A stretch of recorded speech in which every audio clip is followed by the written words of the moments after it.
County Commissioners cordially invite you to see the meeting live and in person every Thursday morning.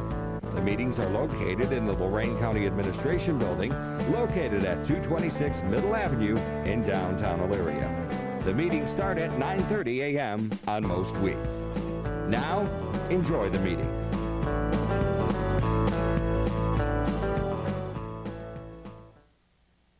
Annexation would cause a displacement of funds. That is, that certain services that are provided by the state and receive state funding would be then assumed by the locality, in this case the city of Amherst, and the area would thus lose those funds. And the two items that I can think of right now would be maintenance and repair of State Route 58. The city of Amherst would not have 100% funding on that, is my understanding.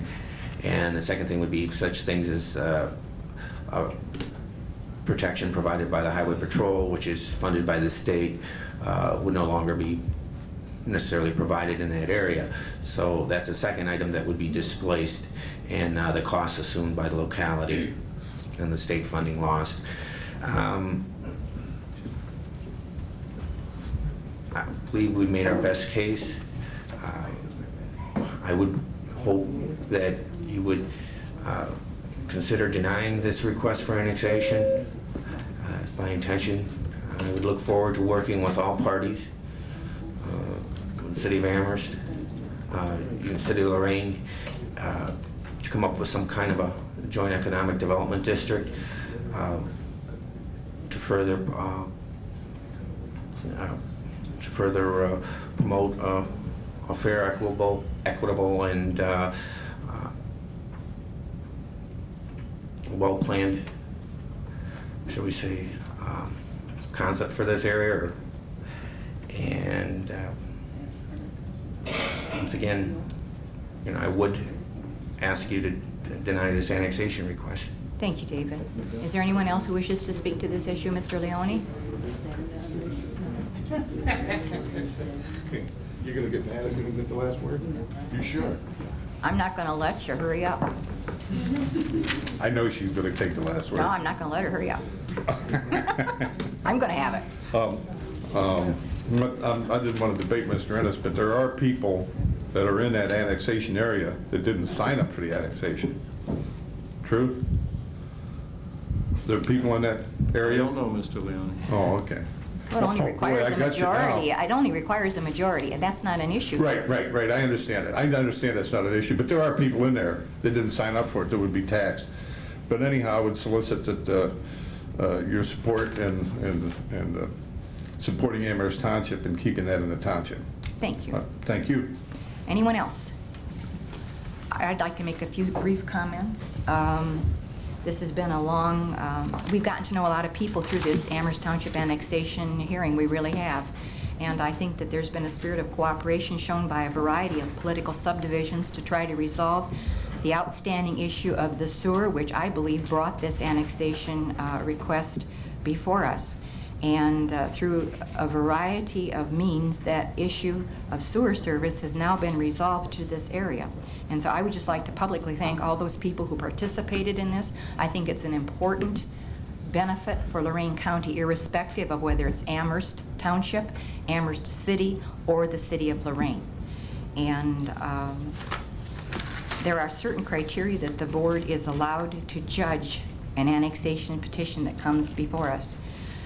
We are to look at the general good of the territory sought to be annexed, and we also are allowed to look at the size of the area that's before us. So I would like to say that 595 acres is a rather large parcel of land, and I believe that with the sewer service available, that annexation would not be in the best interest of this entire parcel at this point in time. Commissioner Vasey, do you have comments? No, I agree with you, and also what concerns me is it creates islands, and that concerns me when it comes to safety issues. So, do you want to make a motion, or? Well, I'll allow you to. Well, I would move to deny the petition for annexation I do not feel is in the best interest of the territory sought to be annexed. I will second that motion. Any more discussion? Mrs. Vacy? Aye. Mrs. Blair? Aye. Mr. Innes, do you feel that our reasoning is sufficiently laid forward to, Do you want to incorporate the, I would indicate prosecutor's office at times prepares drafts of reasons that we might use for or against the annexation. I did prepare for the commissioners a detailed resolution that would be incorporate more definitively the justification for the resolution, and I would recommend to the commissioners they incorporate that resolution into their findings. shall I we would make that a amend part of my- your motion? I would amend my motion to incorporate the resolution put together by the assistant prosecutor. I'll second. I'll Mrs. agree Vacy? to that. I'm sorry, Mrs. Vacy? Aye. Mrs. Blair? Aye. Once again, I'd like to say that there are still some outstanding issues with this cooperative effort between those 3 political subdivisions, and I would like to see them cooperate in any way they can, and the Board of Commissioners stands ready to help them to do this, because we had offers to service this area for sewer from several different entities, and the one that we finally determined to participate with was the city of Lorain, and that was because of the Turnpike's insistence that the State Route 58 interchange would not be built if that sewer was not functional this year. So we had our marching orders, and through the efforts of Mr. Innes and Mr. Cordes and the city of Lorain, we have accomplished that. But we are also mindful that there were other entities that came forward to try to assist us, and we will not forget their kindness to us either. I would like to ask for a 2-minute recess so that we can get back Commissioner Moore. Can I say one thing before you recess? Could I make one more request from the commissioners and Mr. Innes? Would it be proper if I can solicit your help in trying to formulate the JED with either Amherst, Lorain, or both of them? Is that proper, Mr. Innes? I'm gonna need a third party in here, and Mr. Cordes and the 3 commissioners. I'd like you to think that over, because I think we need a third party to assist in this. Because we all belong to the alliance. I thought you were working on it. I am. But I just would want to know if I can get some help. Oh. But anyhow, think about that, would you, for requests? Mr. Innes? We have in the past indicated that the Board of Commissioners as a whole is very supportive of joint cooperative efforts between political subdivisions, and to any extent permitted by law, we will attempt to facilitate that cooperation between political subdivisions because of the fact that any sort of JED would eventually come back to the commissioners for their approval, although they don't make a decision regarding the elements or contents or merits of it. They nevertheless have to approve it as to form, so they're limited as to what role they can play on it. So with those restrictions, the commissioners have in the past indicated we will do anything we can to help support any cooperative efforts between subdivisions. But we cannot directly, to the extent the parties involved jointly ask our assistance, we can do that. We cannot get involved with negotiations or attempting to persuade the entities as to how they should go. Okay, thank you for your patience. Thank you, Mr. Dillon.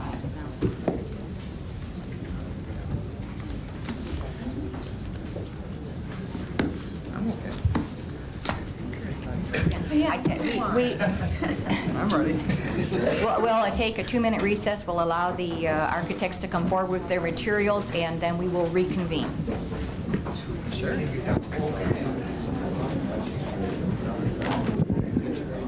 We're a half an hour behind where we want to be, and I apologize to those of you in attendance, but we had an extremely large amount of audience participation today on some very important issues for Lorain County, so we do apologize for that.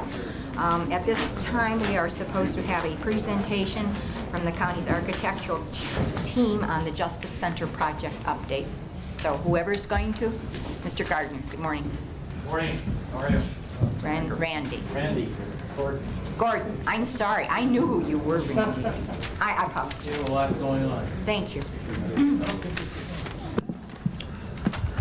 Well, I think it's afternoon almost, and Oh, is it lunchtime? it's close. And since we last met, March 1st, we've been busy. The commissioners charged the design team, the architects and the construction manager, to look at ways to build a building for less than a budget that was originally established. And I think we stated at that time that we wanted to make sure that the users in the building were being consulted and that we didn't overlook something that was being planned for the building.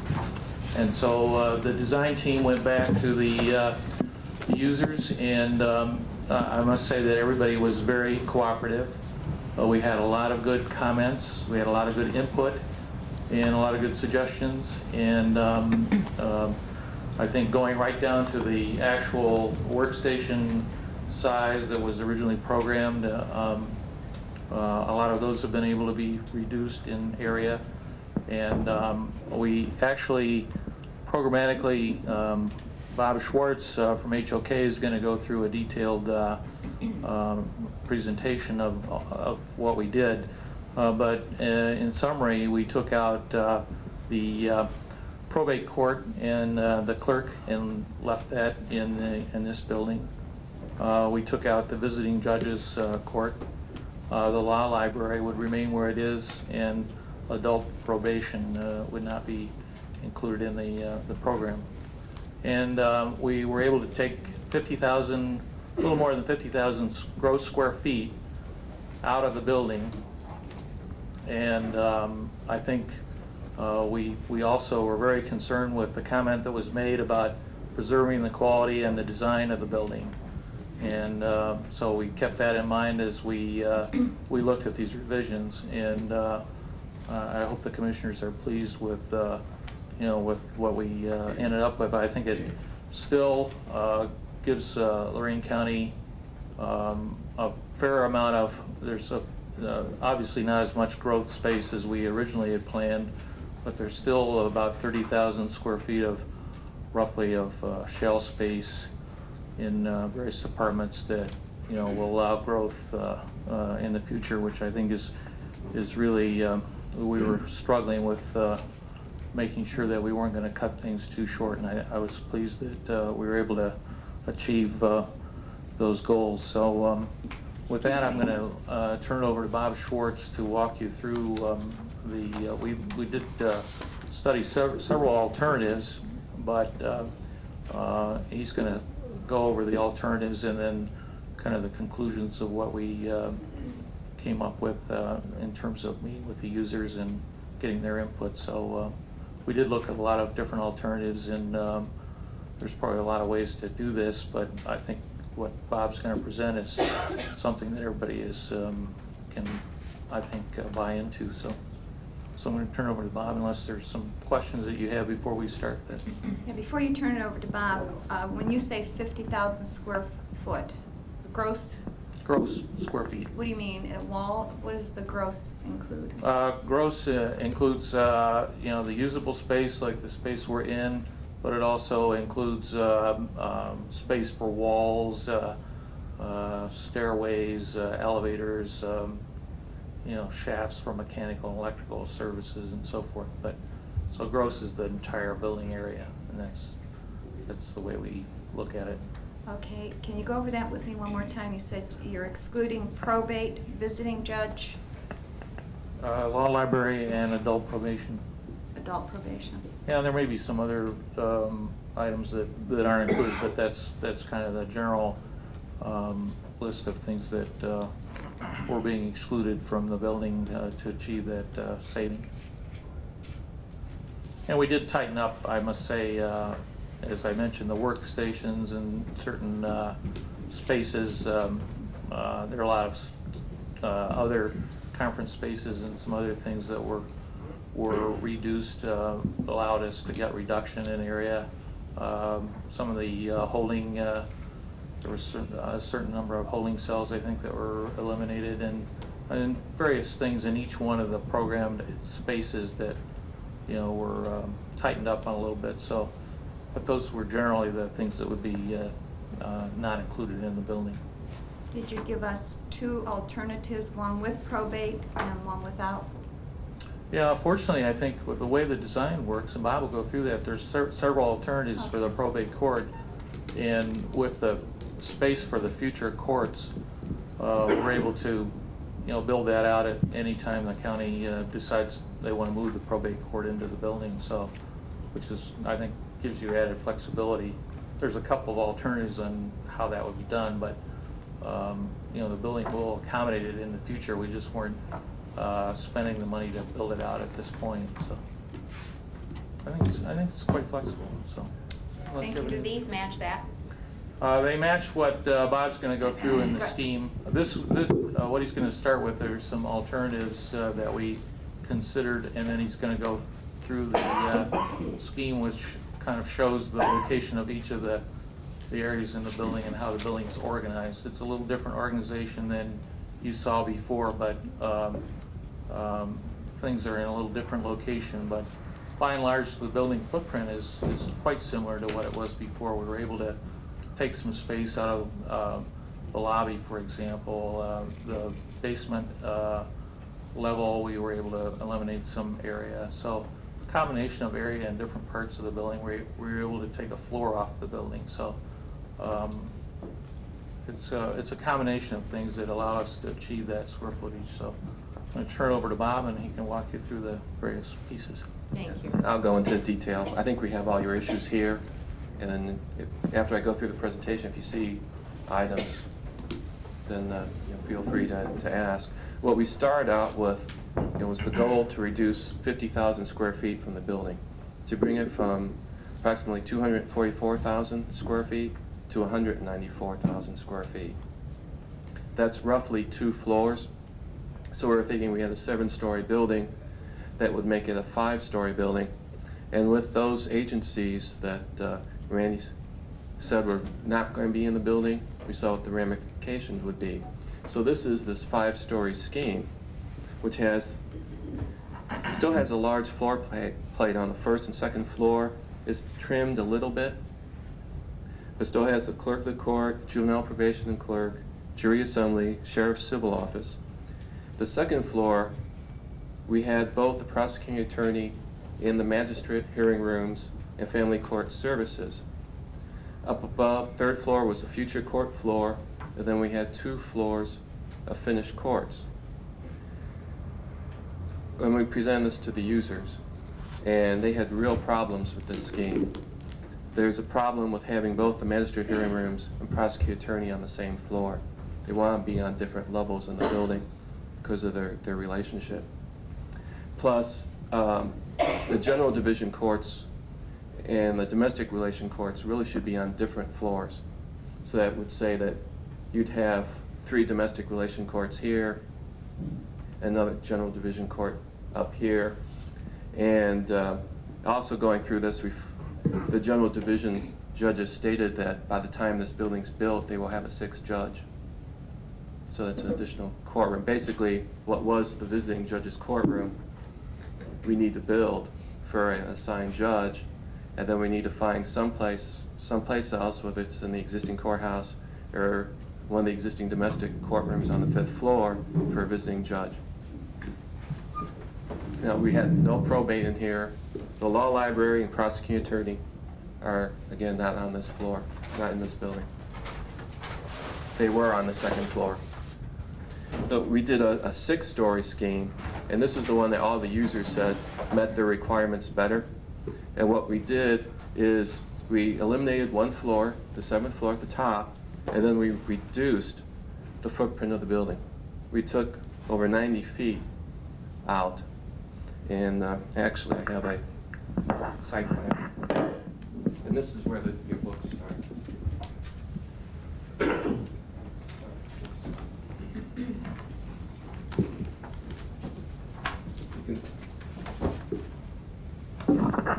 I overlaid the tan is where we were with our existing design, and the orange is this footprint.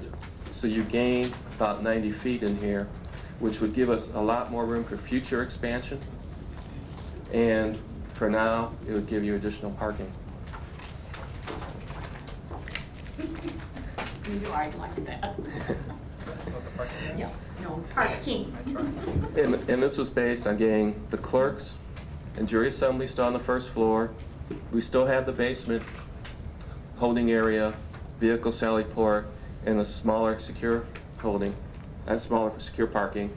Getting the hearing rooms, juvenile probation, and the family courts on the second, prosecuting attorney on the third.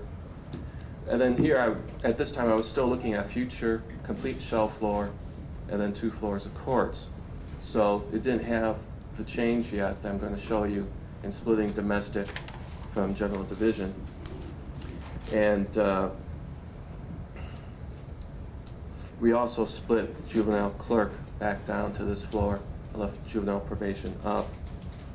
And a big benefit of this scheme is we've got 4 potential court floors, 3, 4, 5, and 6. So we can handle our program future, not including probate, on 4, 5, and 6. And then in the future, this floor can be converted to courts. So it gives you a little breathing room and some alternatives. So now I'll go through the schemes floor by floor.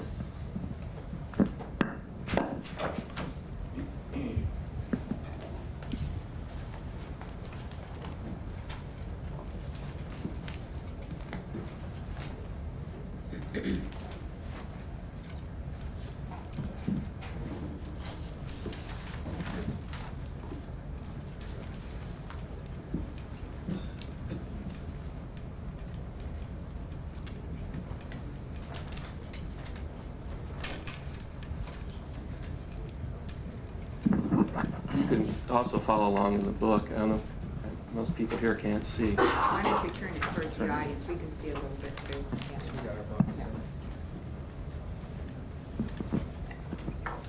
Okay, this is the first floor of the building. The first step we did is we decreased the size of the lobby. We took out about 720 square feet from the entry area of the building. And we made the interior lobby a little smaller as well. And then we compacted the clerks. We have both the clerk of the court and the juvenile clerks. And we worked with both groups in reducing workstation sizes, as well as building in for high-density files. So we will have to have high-density file systems in here when they move in to be able to fit all their filing in. But this is sized with 25 years theoretical expansion within that clerk area. So we've condensed, we took out the juvenile probation, and then we just condensed the juvenile clerks within that, and circuit clerks within that space. The civil office, jury assembly are the same size, 200 seats in jury assembly. We took the dining area and reduced its capacity by 1/3 from 72 seats to 48 seats. And we moved the attorney workroom, which was over here near the clerks area. We used that space for clerks instead. We moved the attorney workroom back by where the dining used to go. Do you still have the 2-story foyer then? Or did you take that out? We moved it a little bit. We still have the 2-story open stair and a 2-story space connecting up to the second floor. Because we still want to be able for people going up to the second floor to use the stairs and not have to load up the elevators. We didn't eliminate the evaluation center, did we? What we have here on the second floor is I have a row of hearing rooms for the magistrates with conference rooms and some law clerk conference rooms, and then this right here is the evaluation and conferencing center. Then they have juvenile probation and family court services. So they're all on this one level.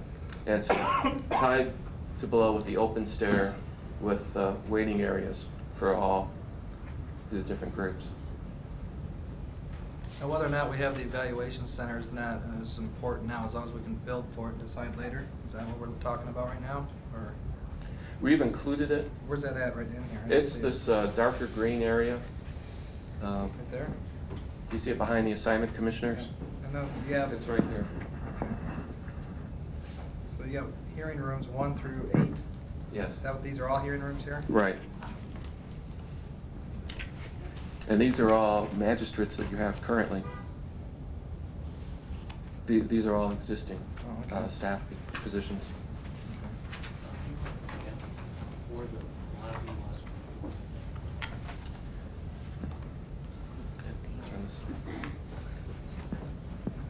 Okay.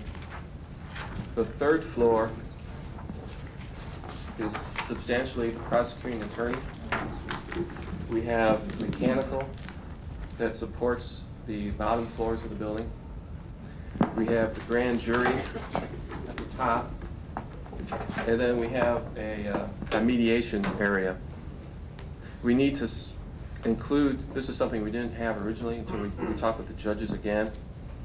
You do have the mediation on staff, and they're in one of the buildings being removed. So we have mediation here on the third floor, and we have about 92 positions within the prosecuting attorney's area, which is what we projected at move-in. So we have limited amount of expansion area beyond that for the prosecuting attorney. Now, how many square foot is this right now? Excuse me? How many square foot is this? Because you're not counting mechanical, then how much is usable space? About 19,000.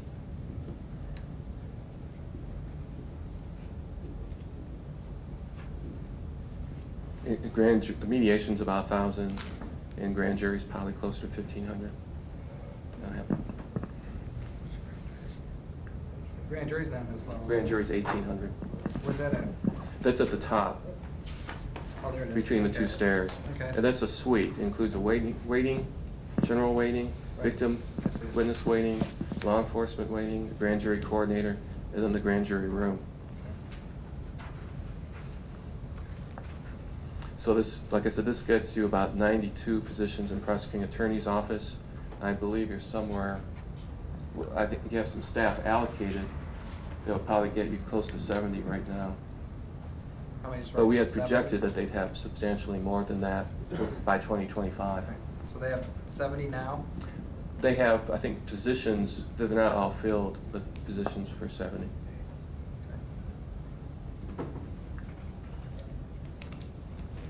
What about the other departments? Have you allowed for additional staff in the rest of the departments? Yes. All the departments in this building have room for additional staff. The tightest is the prosecuting attorney. The fourth floor is domestic, and this is similar to what we had on the fifth floor earlier. So we have 3 domestic courts plus a position for 1 future. And in the back, we have domestic court administration. You said we're gonna need a 6th judge? Which, is that domestic relations or general division? General. So on the 5th floor, we're showing 2 general division courts and 2 future courtrooms. So theoretically, one of these would be for another general division judge, and one would be for a domestic relations judge. So we have 3 future courtrooms. 2 for domestic relations and 1 for? 1 for general. And that's because we originally had 2 extra for general division, and they're saying that they need one of those finished out earlier than we had initially said. But in so doing, we've removed the visiting judge's courtroom.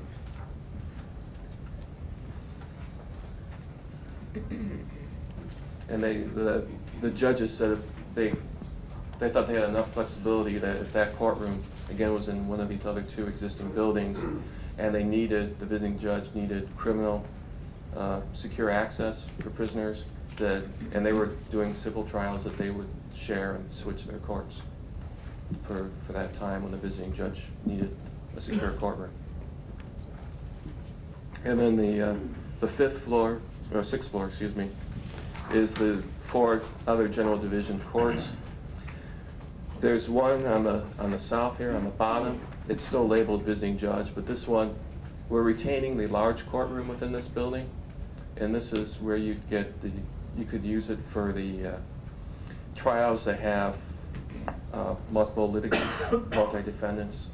The longer trials, some of the large civil trials, we have 3 or 4 different groups of attorneys in the trial, or also as more seating in it as well for the more notorious trials.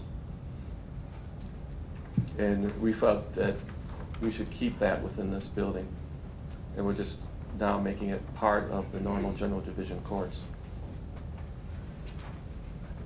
Okay, and then in the basement, we've reduced the area. We've come in. There's a dashed line that shows where the footprint of the building is above, and we've brought the retaining walls of the building in, and we did that not only to reduce area, but to decrease the cost of shoring against those 2 walls, against the alley and the sidewalk, so the shoring costs could be reduced, so they can taper their slopes and hopefully get some construction savings out of that. And in so doing this, we've decreased the secure parking by about 5 spaces. We've reduced the depth of the vehicle sally port. This is where the sheriff's department will bring their prisoners in vans and then back in. We originally had this capable of taking a bus, and they've indicated they don't have use for the large buses, that they won't be using it here. So this can take an airport size, 3 airport size vans to transfer prisoners, and both adults and juveniles, into the facility. And then they feed into separate juvenile holding and adult holding areas, and we've downsized this slightly too. We've gone from 5 to 4 juvenile holding cells, and we've reduced the amount of male adult holding by 2. And this was done with the review of the sheriff's department and their agreement that this is workable. Do you have a separate cost for this area? We're talking, and we talked about this before, was to get some state grant funding that might be available for brick and mortar in regards to jail facilities. Mm-hmm. Do we have a breakout of this cost? Yes, I believe that R.P. Carponi did have a cost for that. Yeah, at the last meeting we reported that we had allowed, at the last meeting we reported we had allowed $1.6 million for that area, if you needed to break it out for accounting purposes. Is that just a brick and mortar part? Because I thought it was $4 million at the first discussion of this. It was. Now we're down to 1.6. Now that's just a construction cost that we can get possibly some funding from elsewhere. Is that what you're saying? We don't know what sourcing is available. We just broke out the construction cost that was allocated to that department. Okay. And John, was that just for this one floor? Right. It didn't include the elevators up to the courts or the holding cells at the courtrooms. Right. Oh, okay. And that is all designed as if it was jail. So it's a harder construction. The whole, even the elevator shafts are have a security enclosure around them. Mike Willits is going to look into this for us. Mike, do you have any other questions that you might need answered before you start calling the state? Why are we out of the building? Pardon me? Why is adult probation out of the building? Saving money. The only problem I have, I think we took a look at trying to find some money for correction building. Oh, I'm sorry, Mike. Excuse me, would you come over here because we're being televised and you're hiding behind the post? That's what I was trying to do. I know, we want the world to see you. I think what we're going to look at trying to do is the unfortunate part about it is you're looking at capital improvement money if you're looking at any type of correctional building. With the state of the state at this point in the budget, and we're also being talked about of our budget being cut by the state, I'm not sure what type of monies are going to be available down there to build correction sites. Generally, the building monies that we were able to do and garner with Sheriff Mahoney was the building of a full-service correctional facility. I'm not sure if this would pass for that. What I would also suggest perhaps the commissioners may want to do is maybe get a hold of Sherrod Brown and some of the people in Washington to see whether or not there will be any one-time only monies, and I would take a look at the National Institute of Justice and some of the other grants that are currently out there. The Burn Memorial is really the only other one that's available right now. Next year, of course, if it's still left in the budget, there'll be some correctional monies for building new jails. Whether or not Lorain County fits, because of this design, I mean, that's something we'd have to take up with Harry Hagman from the Department of Rehab and Correction, or at least the Bureau of Adult Detention that's underneath that umbrella. But I'll take a look, even though we're not going to be in the building. I'm not going to hold it against you, because that decision was probably made by somebody other than me that's of elected office and is my boss, so I can't say anything more than that. I'd like to know where we're going to be at, but that's neither here nor there. But I will definitely take a look at what grants are available and what type of one-time only monies that could be designated with this. If I hear of anything, then I would get back with, of course, the people here to find out exactly what we're looking at cost-wise. But that's my alternative, and that's what we can look at. Mr. Rokasi called me, I believe, last week and asked me to start looking at it. The unfortunate part about it is I've not had opportunity yet, mainly because I'm working on other grants at this point. So I will start this week and look in earnest and seeing what is out there. Mike, would it help if we were to go down to to Columbus with you and talk with them? I know when we did the jail, we went down and talked with them, but at that time there was money available. I don't know if it still is, but there was so much money available that counties couldn't really obtain the money because they didn't have the match money, so they carried it over. Right. And if this is still the situation, maybe there's some money that they could just move around a little bit or something. The unfortunate part about it is Director Wilkerson, who runs the Department of Rehab, is basically cutting everything so he could save his own department. That's where that money comes from, that and through the capital improvement. I'm not so sure with what the state is now dedicating its resources to education and some of the others that they're going to have that money to play with. That's what really I need to take a look at, whether we're going to look next year to see whether there's going to be any capital improvement monies or not to build new jails. Last I know that there was probably about $2 million left over down there in respect for new counties, and those counties have already come online and requesting building new correctional facilities, and so they're probably already targeted. We would definitely take a look and see if they're going to have anything targeted there. Right now, Commissioner Vasey, the state of the state is really bleak, and nobody's telling me any numbers. They're all waiting. We've met with our representatives up here trying to make sure our programs here in the county are not cut, that we get state grants out of. And also our CBCF is protected and some of the other things, so we're also looking at those areas. But right now all we're hearing is well, let's take care of the schools first, and whatever money's left over, we can see what's there. But I would think that maybe through some of the federal programs that are being offered, that's something that we have not touched. The Burr Memorial is a 25% match. Some of it may be more looser, and with restrictions about how the money is to be spent. I need to take a look at that, and I can probably get back to you probably by the end of next week. Are you going to look at the federal money too, or did you want us to? I would still highly suggest that we get a hold of our representatives, and specifically Sherrod Brown, to see whether or not he can shake some trees there and see, because his people can help also look at some of the other foundations and some other grants that I may not get privy to at this point. I know the college, Lorain Community Colleges, holds a vast foundation research. I mean, I can take a look at that this week, but he may also have other things out there. Thank you, Mike. You work with so many different areas of grants. Do you have any other suggestions where we might look? At this point, I think the place to check is the feds. I mean, they're the only ones that are not crying uncle as of this point. Thank you, Mike. Bob, would you like to continue, please?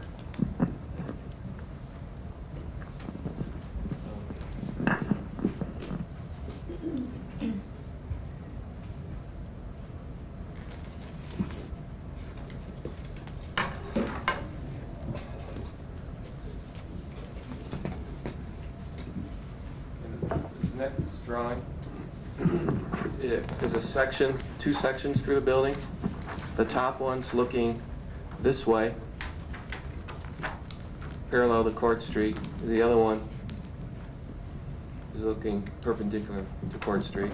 So you can see on the top where it's colored, that's filled spaces, and then the gray is shell space. So you can see the whole 6th floor, the general division courts, 2 more on the 5th floor with 2 shelled, and then on the 4th floor, the 3 domestic relations and 1 shelled. The 3rd floor would be entirely occupied, prosecuting attorney, mediation, and grand jury. The 2nd floor, juvenile probation, the magistrate hearing rooms, and family court services, plus the evaluation and conferencing center. And it has 3 shelled hearing rooms. And then on the 1st floor is basically the clerks and the jury assembly support space with the holding and mechanical in the basement. Any questions so far?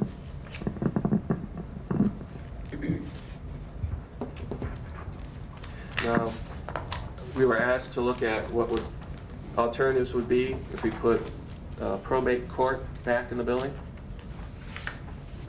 And we did 2 schemes, 2 alternates.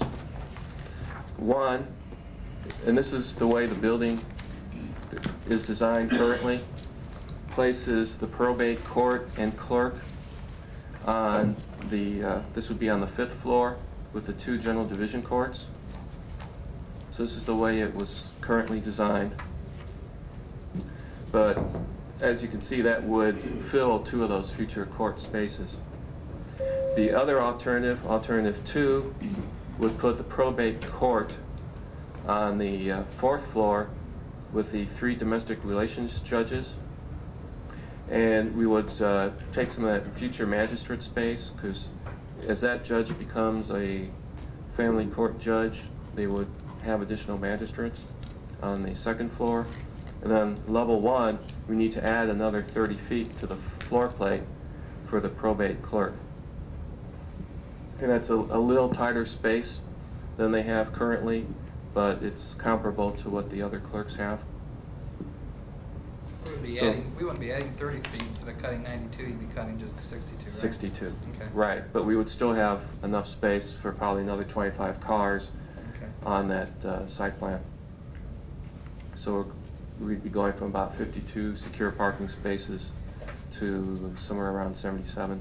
You're saying with probate court we may need 2 more magistrates, or is that what you said? Or? One, if the probate clerk, if the probate court judge becomes a family court judge, he would require 2 magistrates, just as any other family court judge has, plus a specific magistrate for probate.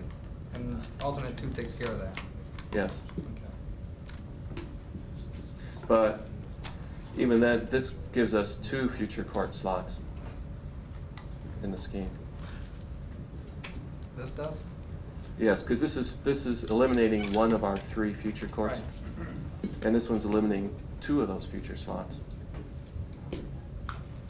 But I thought Judge Horvath said it's necessary for his clerk to be on the same floor or the same area. Right. In his current operation, this is the way he would want to operate.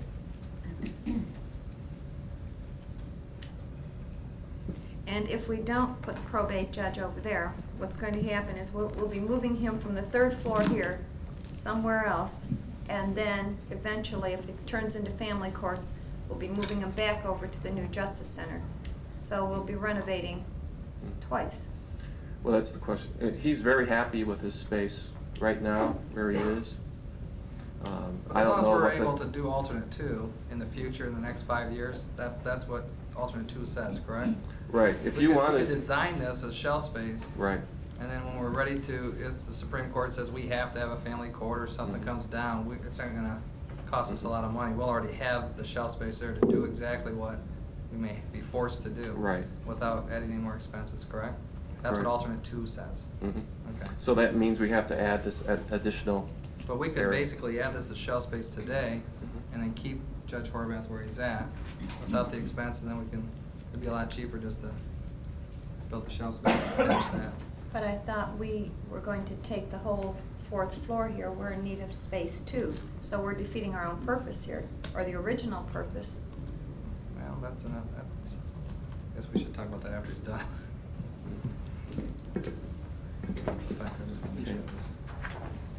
And that's all I have on this scheme. Well, let's see, you got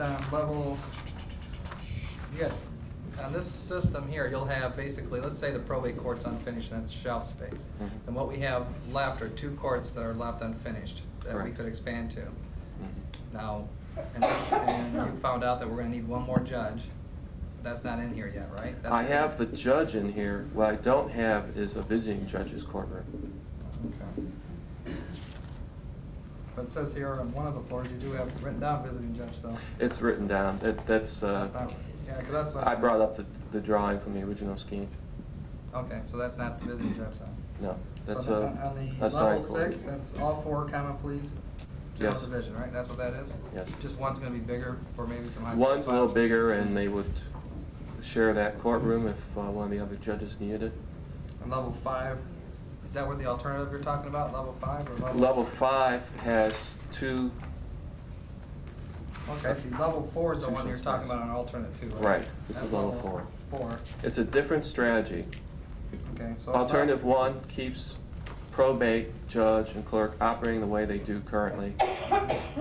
Alternative 2 separates the judge and the clerk staff. Okay, and then level 5, the level 5 floor plan, half the floor's not built, or Is shelved. is shelved. Couldn't probate go in there? Would that be enough space for probate and the clerk? Yes, Yeah, I think probate's already designed in here. that's alternative 1. Is that the That's one? on- Oh, okay, that's that design. Which ties in with family court if we're forced to do that. I don't have a problem with In either of these schemes, this limits your expansion area. When probate's in the building, you've taken at least 1 court slot, if not 2. So that raises the importance to having that 3rd floor in this building. That could be a future court floor. And how much have you shaved off the price tag? Well, we have someone to talk about that. This one? On the whole, Level 5? you just did a presentation. I don't remember saying we're shaving off 50,000. I remember shaving off some money. This is 50,000 square feet Nobody less. talked about dollars. Yeah. Okay. Yeah. Well, I'd like to turn it over to Mike You don't want to do that part of it? Scaparrotti with Carboni. Thanks, Bob. Actually, part of our charge was not only to evaluate the current scheme that you've just seen, but also sort of to take a step back and take a look at the 1997 study that was done and originally budgeted about $25 million, and try to compare where we're currently at with where we started. And I realize that because of all these numbers, it's very difficult to read. Do you have a copy of that? Because I'm not. John? I'm getting older. I can't read that far. I took that for you guys. Is there a copy of that? Oh, yeah. You're living dangerously. How are the rules between 2 farms, right?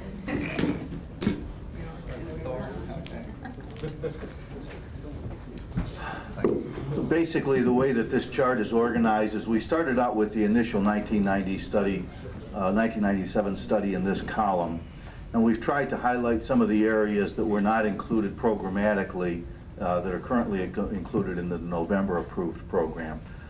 They include the future courts, the mediation settlement conference areas, the Sally Port, the law library, the evaluation and the conferencing center, indoor secure parking, outdoor secure parking, any expansion space that was not attributable to the court spaces, and then off-site parking space was not included in the program that they developed.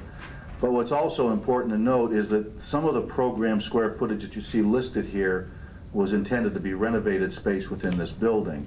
And that included the Court of Appeals, the visiting courts space, probate court and clerk, and the prosecuting attorney's office. So although the square footage was identified as part of their program, it was not intended to be new space in a new facility, but rather potentially renovated space within this facility.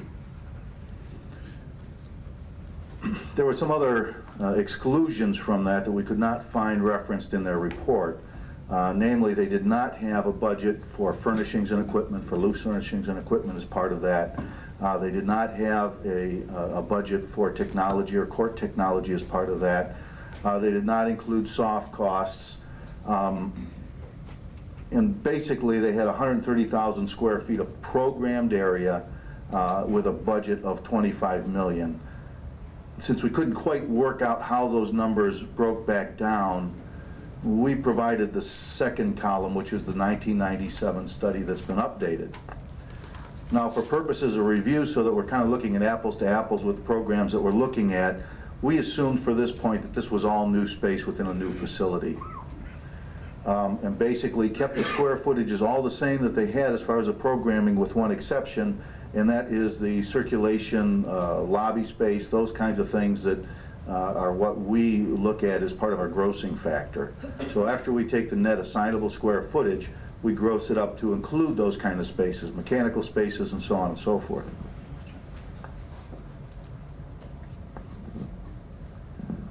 Originally in their plan they had 20,800 square feet identified for that.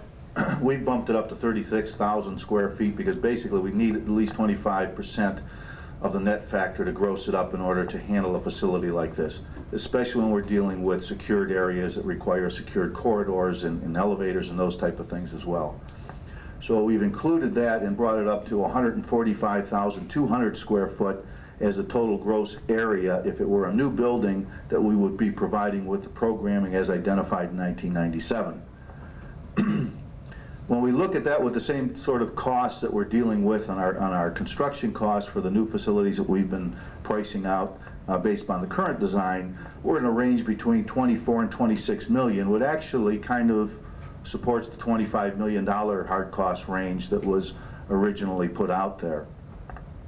But on top of that, we've added the cost for the FF&E and technology, we've added the soft costs, and bring it up to a price tag of about $34 to $36 million without some other issues.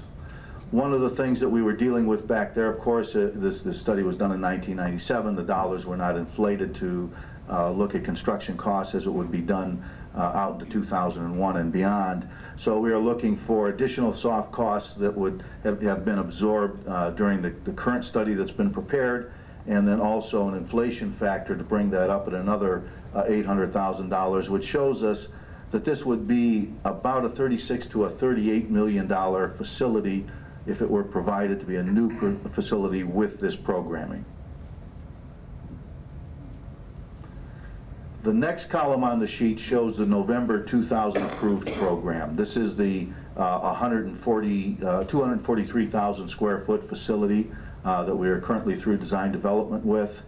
And basically it shows that at the end of the day we're at our $49.9 million, which was the approved budget for that facility at the end of DDs. Currently we're anticipating that we could have some problems with those costs if we continue to delay and push that out in order to bring that in at that price. So we're showing potentially another $400,000 on that, but basically we're still in the ballpark with that one if we were to decide to move forward with it today. The next column represents the program that Bob just presented. Basically, it identifies some of the spaces that are not included. It comes up to 194,000 gross square feet. When we add the allocations that we've been carrying for court technology, furnishings, soft costs and the like, and also some additional costs that we would be looking for as far as inflation factors, and that we would be looking for this facility, if we were to be given the approval to go ahead now to start the design process over again, completing in April of 2004, at a cost of between $44 and $46 million. One of the things that we were asked to do as well was try to get something that was down to the apparent price tag of that original 1997 study.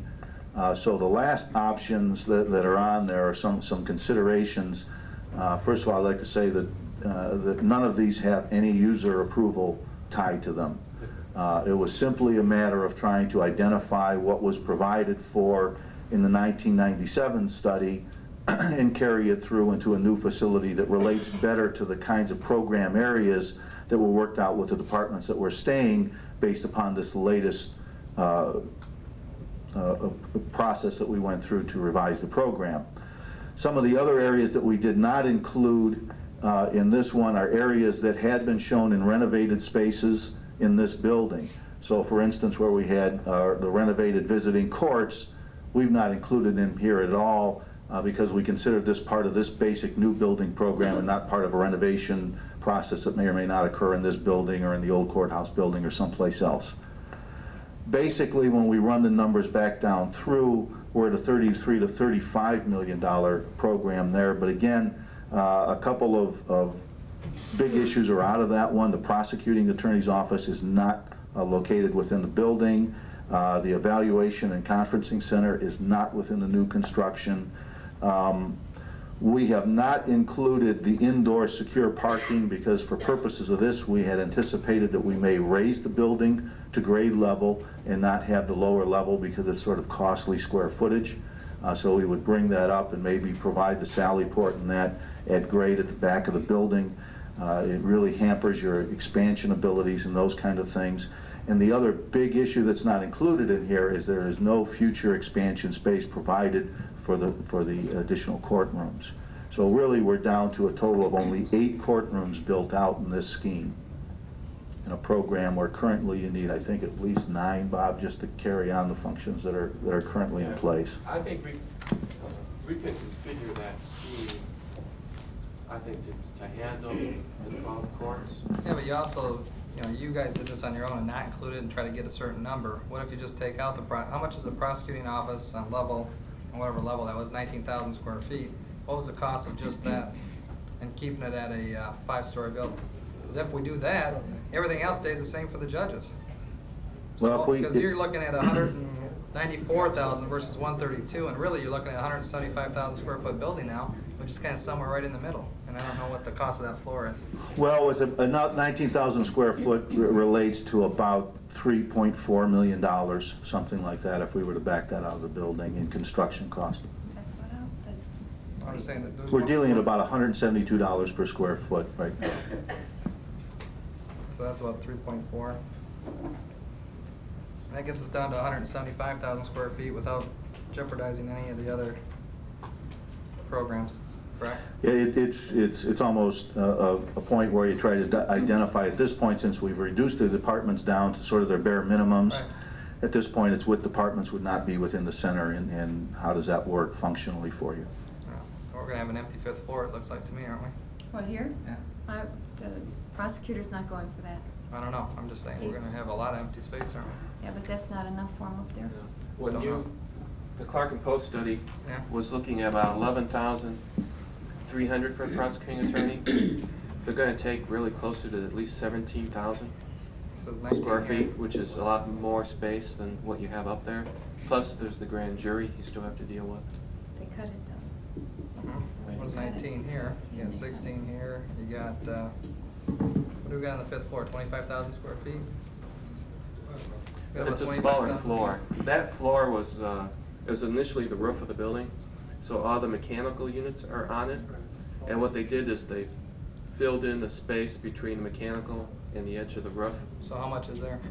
It's probably close to this 12,000 square feet.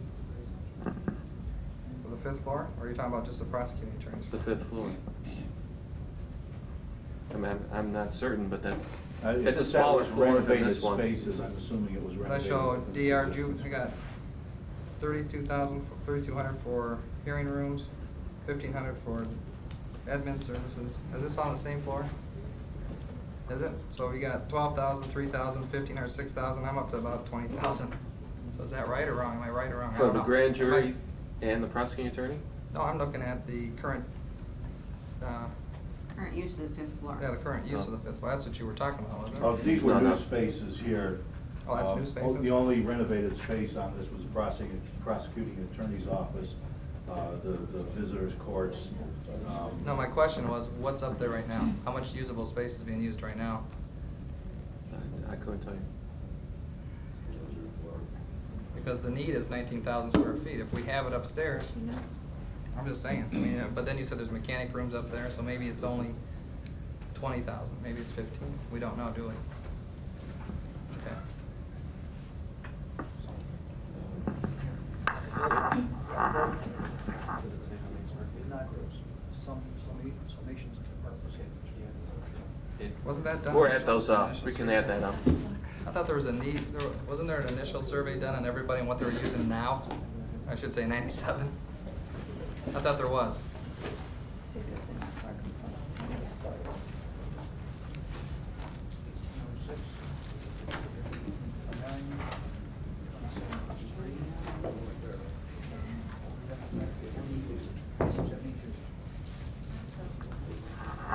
I'm not saying we're gonna cut it, but I guess what you guys are, gentlemen, I guess what you're saying to me It's is that. 10,000, about 10,700 What's square that? feet. That's a usable area on the 5th floor. So what you're saying, you can't cut the Justice Center. You cut $50,000 or 50,000 square feet, but the price tag's still the same. Yeah, well, the prosecuting attorney needs to go someplace. I'm not saying that. I'm just saying that's what you guys are proposing, right? I don't understand your question or your comment. Right here. We're at 44 to 46 million. That's your proposal?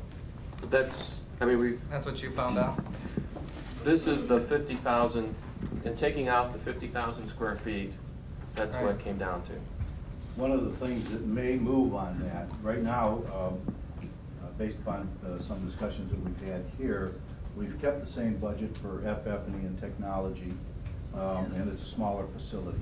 So it's potentially those could be reduced since we're dealing with less square footage. So we've got some potential savings there, but it's not going to be extreme.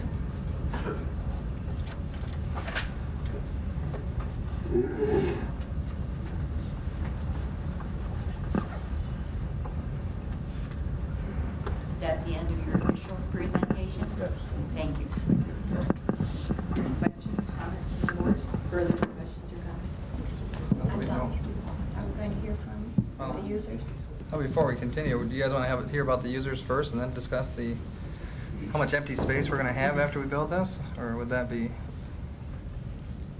Do we want to, what? do you want to hear about? We might as well hear from the users with people here. Comments from those in the audience? This is a public meeting.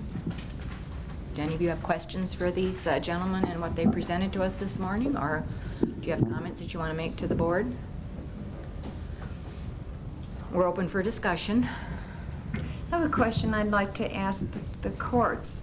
Mike Willett said that adult probation, he was curious that they weren't over there. Is it necessary for them to be within the court system, within the building there?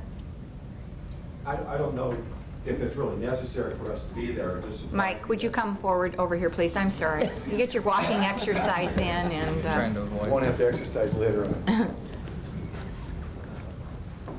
No, Well, savings money right here.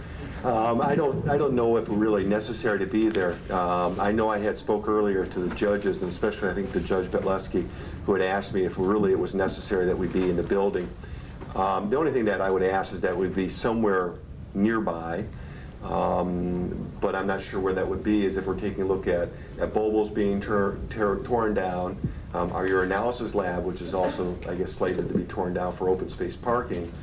The Hazel Weber home that we're in, which I do appreciate the commissioners putting us into, is falling apart. So I'm not sure how many more years of service that building will have for us. So I don't know. I guess I'm curious at the plans and what it would take and where we would be located at.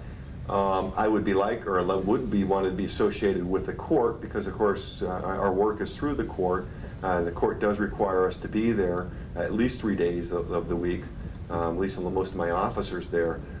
So it would be nice to be there.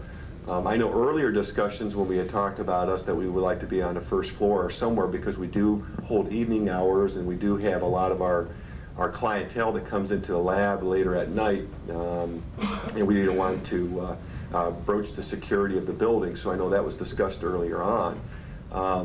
So going back to the point, do we need to be there? And I also have to look at the fact that I'll probably retire in 3 years. Nah, we don't need to be there. Yeah, that's another question, Mike. How do you feel about security? I know that you're probably one of the departments that could use as much security as the courts probably.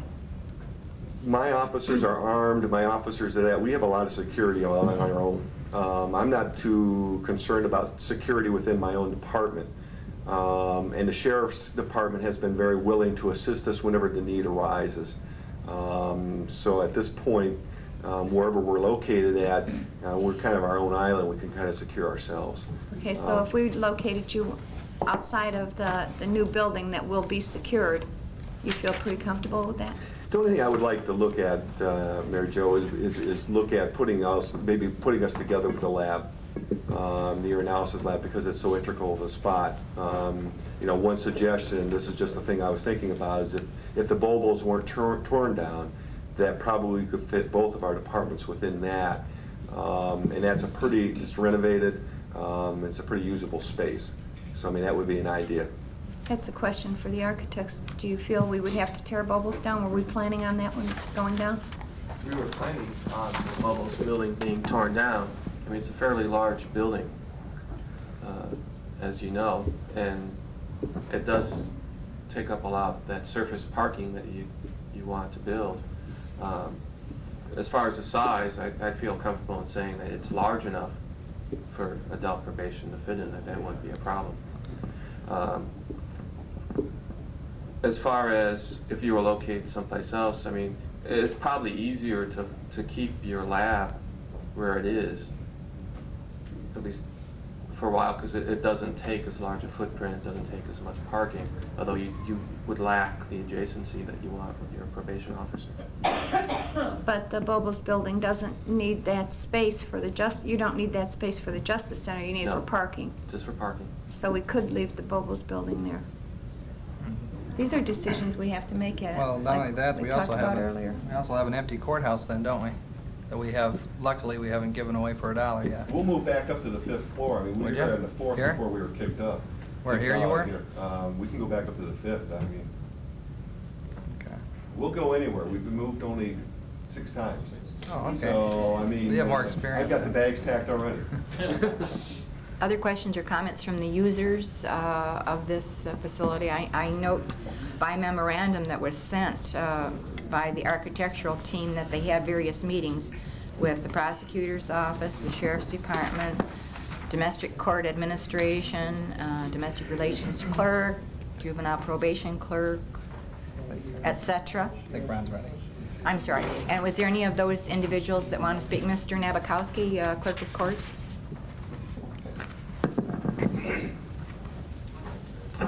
Ladies and gentlemen, and a couple of comments, I guess broad comments if you can. I'm not going to refer directly to these diagrams, but I'd like to provide some historical perspective. I know I was reading the paper and saw one letter to the editor that indicated that Commissioner Moore had saved the county from bankruptcy and all kinds of things by putting a hold on this.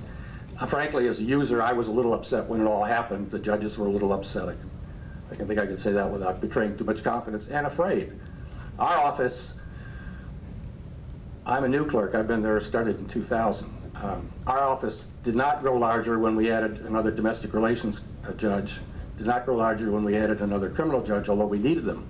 We did not grow because there was no place to put people. I am running out of space.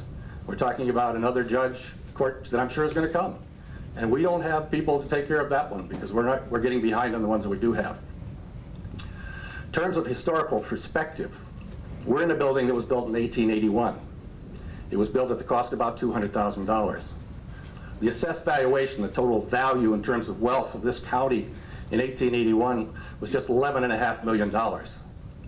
That's 1.8% of the value of the county was spent on that building across the street. I think it's still worth $200,000, although Mr. Moore was going to sell it to me for a lot less, he said. Kidding. It is worth that much money. It is continuing to grow. It's an invaluable building. In terms of the burden that we put on taxpayers, when they built that building, your predecessors in 1881, the average daily wage was about $2.20 per day. Now it's about $11 plus per hour. You took the number of people living in the county is 35,000. You take the number of people times the daily wage, it was 2.5 days of your constituents' labor to build that building across the street. At $51 million, it's less than $2 or 2 days wage to build that building.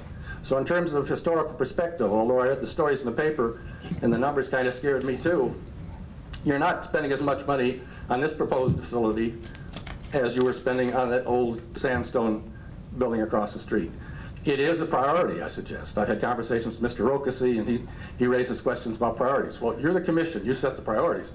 But I think providing for the administration of justice is a very high priority. I also suggest that in '93, when you first hired Clark and Post, and I went looking for, I tried to get some numbers, and it became clear it might be politically uncomfortable for people if I dealt directly with John. So Mr. Cortez asked me to try some other routes. So I learned a lot about the county just in working with Mr.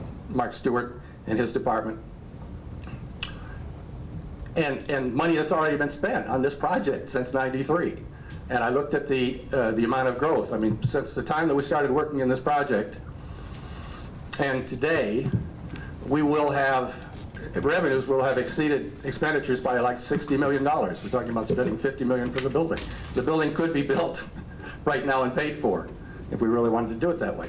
All I'm suggesting to you here is if we analysis paralysis ourselves enough, we'll pay $100 million for this building. You know, and I don't know where everybody's going to work. So I would just suggest that I think, in my view, the county can afford the original proposal. I don't think the proposal that we've heard, because we all met with the architects, does a lot of damage. I mean, I'd like to have the space back that was taken from me. We gave up, right? We were, like everybody in the department, we were generous. We said, all right, we'll take it back. But at the same time, we went down to Butler County. I'll tell you, I'd like the commissioners to go to Butler County. You have to go in separate cars because the papers get mad. You might talk about something. But go down to Butler County and take a look at a nice new building. And the clerk of court's office there has twice the space in their new digs in Butler County that I'm going to have in this new building. The judges there have nicer offices than these people are going to have in this new building. And yet I think the guy in the street has the idea that this is some kind of Crystal Palace big waste of money. It is not. It is a responsible proposal. It was a responsible proposal, the original one that I looked at, and I just, with all my heart, hope that you can get on with it. And don't do too much damage to what you were trying to do in the first place. Thank you, Ron. Other comments from the users of this facility? I understand you want to speak, Mr. Kish, but I'm asking for users of the facility at this time, because they've been involved in this process for a long time. Judge Basinski?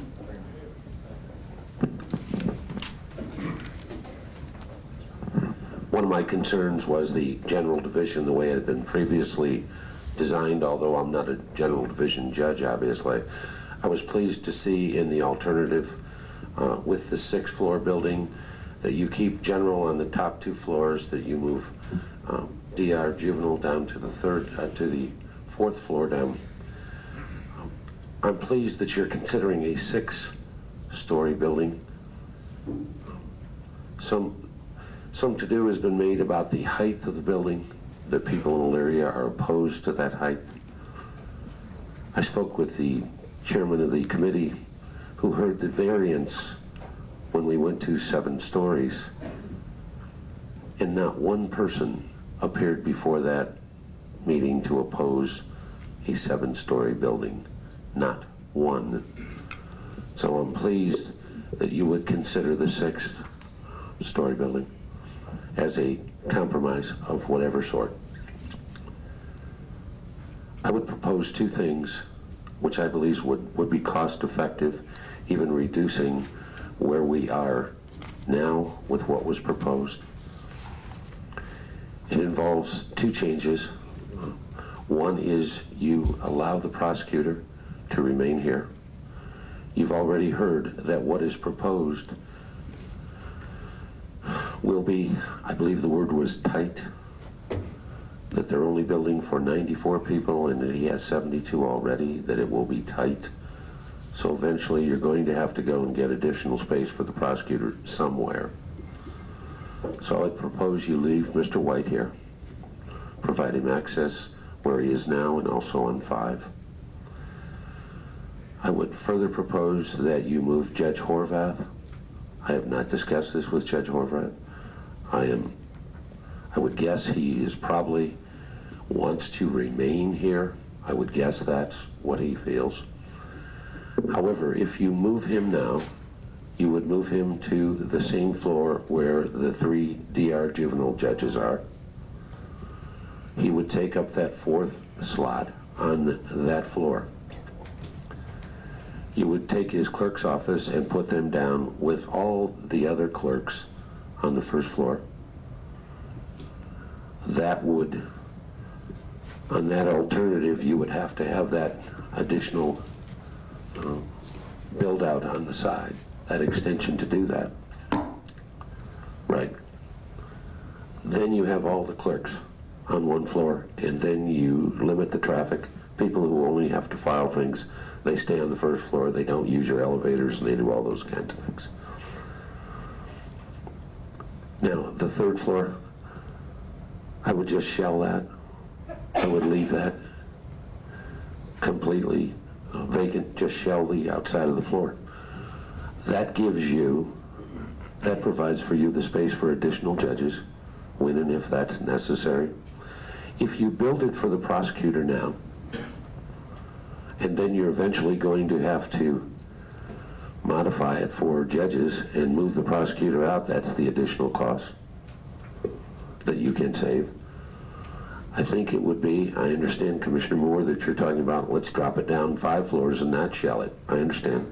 I think it would be less expensive in the long run to build it with 6 floors and simply shell that 3rd floor at this time.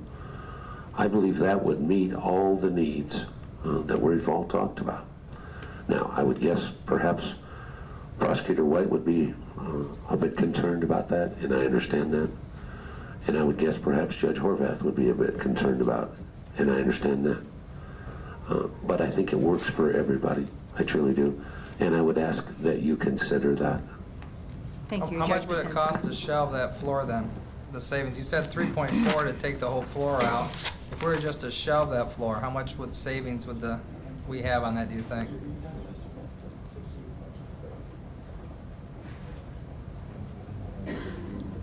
It shouldn't be that bad.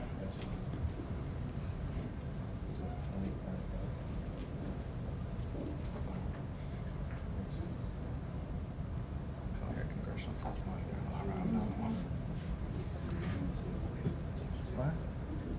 Well, we should, well, let's decide later.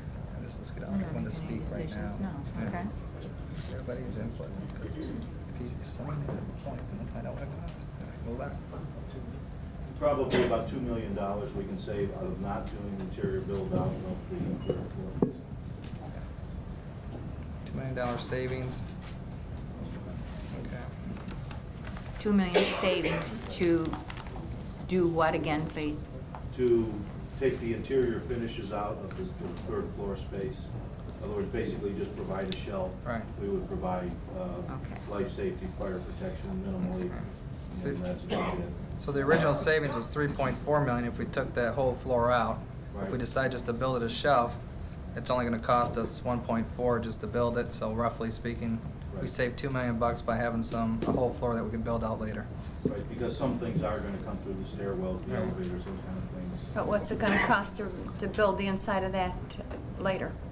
Well, depends on, Yeah. if it's Yeah. 10, 15 years from now, but the beauty of it is we can keep the project going, and before we start discussing budgets and how much we can afford down the road, at least I'm trying to figure out what we can afford today to get this project, to keep it going. So that's what I'm hoping we can find out today. Yeah, but we're focusing, I mean, we're putting up maybe a $50 million building here. We better focus on the future and the longevity of it. That's what we're doing. I don't know, if we keep cutting, we're not. We're not cutting, we got shelf space. We're gonna have a lot of, well, it goes right into your discussion of we got a lot of empty buildings then, don't we? Well, I don't know, because that's what I asked about this morning. Let's Right. decide what we're gonna put in these empty buildings before we decide how much space we need here. Well, I think we just found the prosecutors might need a home. Are there any other users? Adult probation Yeah. needs a home? Is there any Let's other find out. user who wishes to speak? Judge Betleski.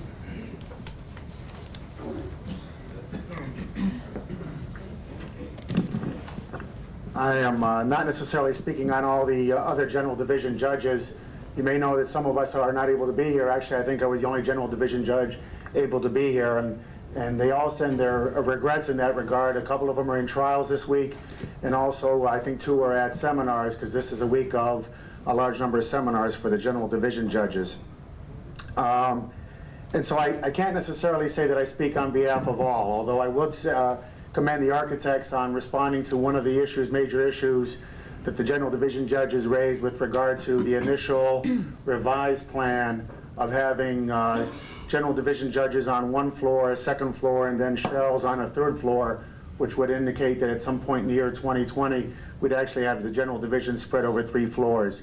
And I think that's been well answered with regard to these revised plans. I think, and not necessarily to mirror Mr. Nabokowski's comments, but I think, and this comes from me individually as a judge, first of all, as a judge who's only served on the bench for a little bit over 2 years, and I think that sometimes gives me a different perspective as opposed to all the users who may have served in county government for a number of years, in the sense that in my private practice, and I think in industry, a process is done a little bit differently than what we've followed here to date, and what would anticipate to be followed in the near future, in the sense that there was a desire for a certain building. We asked what the users wanted, found out what the users wanted, found out what the approximate cost would that be, and then approved it. And then somewhere after that process got started, we then discerned that possibly that $50 million building cannot be built without the county going into a deficit situation. That same analysis indicates that a $25 million building could not be built without this county going into a deficit situation. A different time frame, but the same analysis. So I think if you really looked at that position solely, you'd say to yourself, none of this can work. That we have to stay exactly where we're at and not have any kind of plans for the future whatsoever. I think a situation like that deserves a more broad review and a broad analysis, and I don't know that the county has yet done that to really analyze for sure, in fact, what this county could afford in the prospective future with regard to this building. I think, although I appreciate the numbers provided by Mr. Rokasi, I think they're good numbers. I think we also have to look at whether, in fact, every department that is involved in the taxation and the income in this county actually agrees that that's the prospective amounts of income that this county is going to have over the prospective future. For example, the bond issue was suggested to be over a 20-year time period. Well, in fact, bond issues might be over a longer time period. So we might actually find that the expense of this particular building into the foreseeable future is much less than what may be initially anticipated. And so my first concern is that we have to get the ducks in a row, cart before the horse, to make sure what we can afford before we then decide what are we going to build. And I think that's the step you're at now. Now, that's easy for me to say. I've only been in this process for a couple of years. I would assume most of the other users, except maybe from Mr. Nabokowski, is frustrated about the fact that this process has been ongoing for at least 8 to 10 years. But in my mind, when you're talking about a building of this size and of this cost, that kind of planning, even at this stage, may be necessary. The reason that came to mind, it really hit me home, is the fact that in about 2 more months, we're going to be celebrating the 120th anniversary of the use of that courthouse, May of 1881. So just think about it, what we're dealing with here. We're dealing with a situation where you are designing where we are going to be for probably the next 100 years. If these architects and builders are as good as they were back in 1881, then we're talking about a situation that's 100 years from now. And how will we look now 100 years after the fact if we decided we're going to shoehorn everybody in and squeeze some other people out? So I think that's the first issue you have to have for yourself is, what is your long-term vision for this community, this county, and the important services that are going to be provided in the courthouse once it's complete? I think, Michael Willett suggested that he at least had one good set of ears when he was concerned about where the probation department was going to be. I think actually I voiced my concerns to Michael. I think that once you decide what the budget allows, and I think a committee of such as Mr. Rokasi, Representatives of Mark Stewart's office, Representatives of Dan Talaric's office, probably also Mr. Nabokowski because of his past auditing and accounting experience, that can give you a better feel for what exactly you have available to you for future use. Once you do that, then it's a lot easier to figure out whether you're going to have to squeeze, kick out, or whatever. I think the first goal should be, once you determine what the dollar amount is available to you, the first goal is, what are the essential functions of a county courthouse? And if you strike out anything, that's the first goal, is what are essential functions? And I will tell you that, to me, it defies description to say that the probate court will not go into this new building, because it is a county courthouse. The county courthouse should include all the various courts of the county. You may look at Cuyahoga County, which has a separate probate court from the regular court in an older building, and find out whether that is in fact effective or less than effective. But once again, it's an issue of where are we going to be 10 years, 20 years, 30 years from now, 50 years from now, because that's the place we're all going to be. We'll all be dead, most of us at least. But the fact of the matter is, we need that kind of longevity out of that building. We need that kind of guidance at the beginning stages. Number two, I think the next issue, once you find out what are the essential functions, is what serves the public the best. Because the bottom line with our positions here is, we are public servants. Our customers, our clients, are the taxpayers. And so when you look at how are we serving the public, when you decide what goes in and what comes out, that should be your second goal. Not only is it an essential, number two, does it serve the public the best for the particular goals that we want to pursue? If it doesn't, then you're not putting in there what should be put in there. The reason I point these out to you is, I'm not sure there's any consensus among the user committee as to what goes in, what goes out. Some people are comfortable that Frank Horvath and the probate court don't go in there. Other people are comfortable that Greg White and the county prosecutor's office don't go there. I think the only thing everybody was comfortable with was the original plan of the $51 million or $50 million, because it incorporated everything that could possibly be in there. I know my brethren on the bench are not that big on the mediation conference being there. But the fact of the matter is, the Ohio Supreme Court suggested mediation conference rooms should be in the county courthouse, because it's going to be a part and parcel of the civil litigation process. So I guess the bottom line, and maybe I've gone on a little too long about that, but the bottom line in my book is, find out what you can financially handle for the foreseeable future, for the time frame. I might also suggest getting bond counsel involved, because you need to know how long the bonds can be issued, for what period of time, and then what's going to be a payment plan. It's not that difficult of an additional person to bring in to complete the financial picture. Once you complete the financial picture, do an analysis not based upon what I think is important, or what Mr. Nabokowski thinks is important, or what Gregory White thinks is important, but rather what's important for the members of this community. And the reason I speak on that issue is, frequently I have people come into my office and say, I'm here to see, I have a hearing before Judge Basinski. And I think that's understandable. Betlesky, Basinski, it's easily mistaken. And then sometimes they come to me and they say they want to see Judge Zaleski, and I understand that too. 2 Polish judges in the general division. Then they also come to see me about hearings before Judge Boros. And my staff tells me that when you tell them, no, Judge Boros is down the alley, over this way, Judge Basinski's across the street, up, you get this look of dissatisfaction with our government leaders. That in fact, we would have different courts located in completely different buildings in different sections of the city. Now maybe that doesn't mean too much because it's a short walk.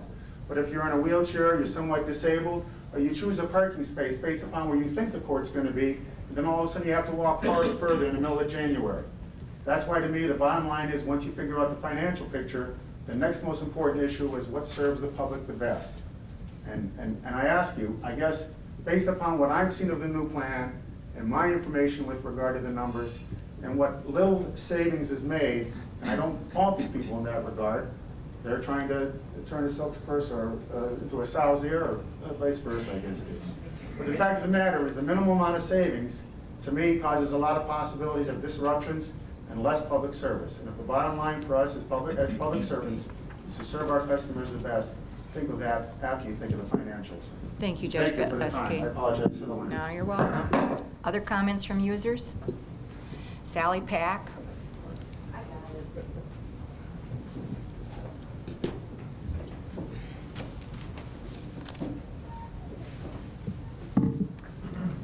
You know that being the longest person working in that building, I have to say something. I think that major comments from my boss, Ron Nabokowski, were excellent. The judges are excellent. I'd like to speak to the past to go to the future. These architects have asked us to project 25 years in the future, how many people will be needed, how much space will be needed to accommodate everything that goes on. If you look to the past, I think you need to do that just a little bit. In the last 30 years, how much everything has changed. Grand jury met every other month 30 years ago. It's twice a week now.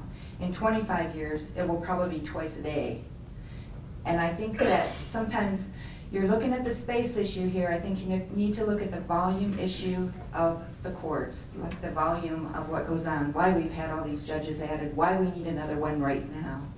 So that's something that I think you need to take and look into, to look to the past to see how much we've grown in the last 30 years, how much room we're going to need in the next 25. Thank you, Sally. Any other user?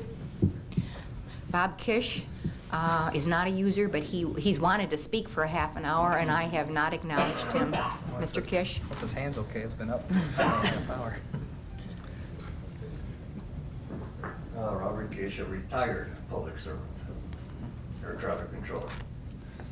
One thing that came out, and if you look back in the last 30 years, how many buildings have disappeared from the city of Elyria? I'm not saying they should have remained, but how much simpler would it have been to have a dedicated parking lot with a dedicated shuttle service? If we go to one building or two buildings or three buildings, dedicated, and not worry about how many parking spaces are available so nobody has to ever walk again. And if the bus has to be with public access, one that kneels, where you can have wheelchairs, where it can deliver the person to any one of these facilities, wherever they may be, dedicated strictly to the public buildings and public access.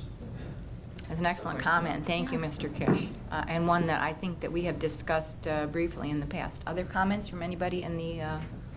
Yes, sir. I don't know your name. I'm sorry. Would you come forward and identify yourself, please?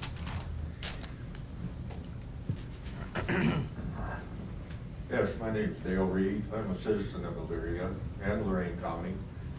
And I know you're trying to cut to the cost of this building, but from my point of view, you gotta do it now, do it right, so in 10 or 15 years, we don't have to start over again. Also, if I know you don't have the money, but I know you need a parking deck.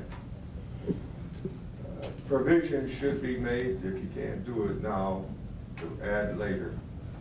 I don't want to see downtown Elyria as a parking lot.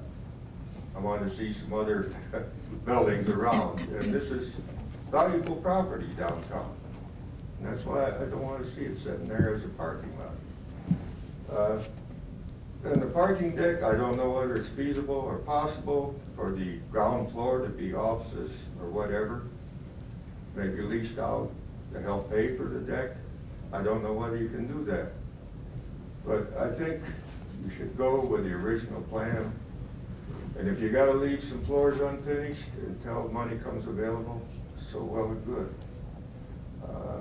Priorities are, I think this is number one. And the money that we're subsidizing to the Lorain County Regional Airport should be farther on down the line.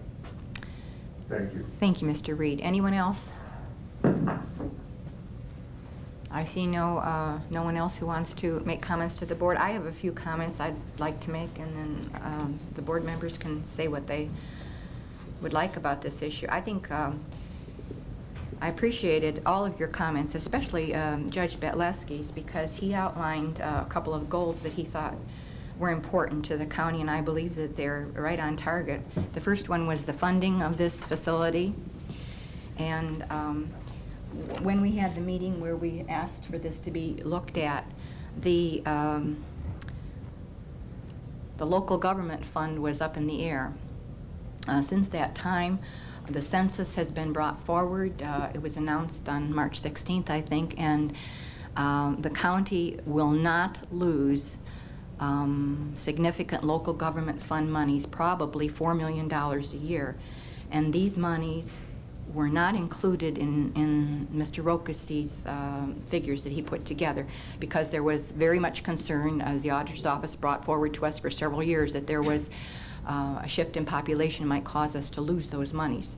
So I was extremely pleased to learn that the county would not lose that money. So I think that we have a $4 million plus each year that we've had in the budget that we're going to be able to keep in the budget depending on the economy. And that's the first thing I'd like to say. The second thing, whatever dollar amount we proceed with, and this is the decision that the board will have to make about borrowing and down payments and stuff, very similar to what you do when you buy a house. But the government is allowed to keep positive arbitrage that we make. We borrow money, whatever the project is, we borrow it, and then we invest that money. And the positive arbitrage we can keep for ourselves as a period of time. And I think that we need to remember that we can do that as we go forward.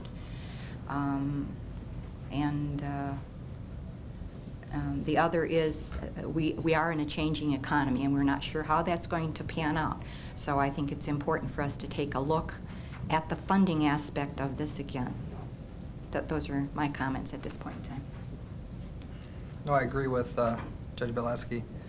I'm just afraid that if we form another committee to look at the affordability of this project, I think we're talking, it sounds like to me another government way of stalling.